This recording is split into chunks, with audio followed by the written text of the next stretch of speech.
Et moi, et moi, et moi. Voici le titre de la capsule.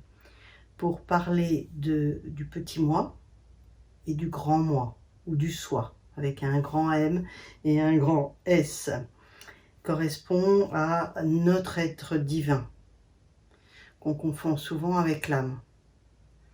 On a appris dans la capsule d'avant que l'âme n'est pas du tout notre être divin. Le petit moi est notre personnalité, celle qu'on s'est créée depuis l'enfance, surtout dans les 5 premières années, où toute blessure et toute émotion difficile a modifié notre manière de fonctionner. Et c'est notre ego.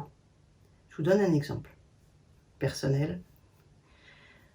J'ai 4 ans, je cours vers mon père qui rentre du travail et là il me dit non, il me repousse et j'ai l'impression, moi en tant qu'enfant, d'être tombée par terre.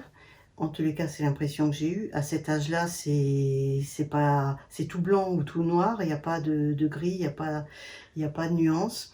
Donc si mon père m'aime pas, je vais mourir. Pour ne pas mourir, qu'est-ce que j'ai fait? Je me suis dit, j'ai fait un pacte avec moi-même, je me suis dit, à partir de maintenant, tu ne demandes rien à personne. Tu ne demandes pas de câlin, tu ne demandes rien.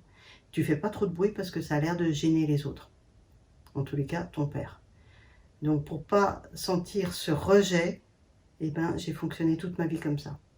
Quand on en prend conscience, on modifie les choses. Et on peut carrément après demander au secours à tout le monde. Cette petite personnalité, l'ego, va évoluer avec le temps. Dans l'idéal, ça serait que l'ego, on le reconnaisse partout et on ne fonctionne plus avec lui. C'est lui qui va nous dire ah, tu vas pas y arriver, là tu vas te faire rejeter, sois gentil, faut surtout pas que tu fasses un pas de travers, sinon tu vas te faire attaquer. Enfin, plein de bêtises que peut nous amener cet ego. Nos pensées ne viennent pas toujours de nous d'ailleurs, mais plutôt de l'ego, voire d'entités qui viennent se nourrir d'émotions. L'ego peut évoluer vers l'ego spirituel, c'est-à-dire qu'à partir d'un moment donné, on pense avoir compris plein de choses, on pense être dans une évolution spirituelle, et notre ego nous fait gonfler les chevilles, on commence à avoir peut-être des dons de clairaudience, de clairvoyance, de télépathie, de plein de petites choses. Et c'est pas parce qu'on a ça qu'on est supérieur. Il n'y a pas de supérieur ou d'inférieur. Il y a simplement, on est peut-être plus en avance, mais tout le monde va réussir à être télépathe et avec de la clairaudience, par exemple. Voilà. Donc il n'y a pas de supériorité. Par contre, l'ego pense que oui. L'ego spirituel, qu'on appelle spirituel, il va aussi nous manipuler. C'est bien de le connaître, de façon à lui couper un peu le sifflet. Par contre, c'est une personnalité qui est nécessaire pour qu'on ne marche pas sur les pieds et qu'on dise zut, et puis qu'on soit réactif.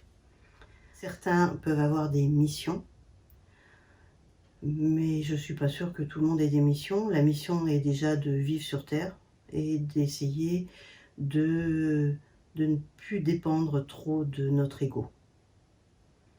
De calmer, je ne vais pas dire le mental, c'est une fausse manière de parler. On calme nos pensées. Le mental est une manière de réfléchir. Donc c'est notre intelligence, donc vaut mieux s'en servir encore. Et les pensées, ce qui est intéressant, c'est que les pensées soient de plus en plus calmes et ne nous envahissent pas. Il faut taire le petit moulin dans la tête. De toute façon, le moulin, il entraîne quoi? Il entraîne de la mayonnaise dans les sinus. Et quand on a de la mayonnaise dans les sinus, on ne peut plus recevoir, être intuitif, on est pollué. Donc vider, il y a une technique pour vider, c'est d'écrire. D'écrire sur un papier, j'en ai marre, et vomir tout ce qu'il y a dans notre tête, de façon à ce que la tête soit plus légère et qu'on puisse atteindre un état de vacuité dont je vais parler dans une prochaine capsule.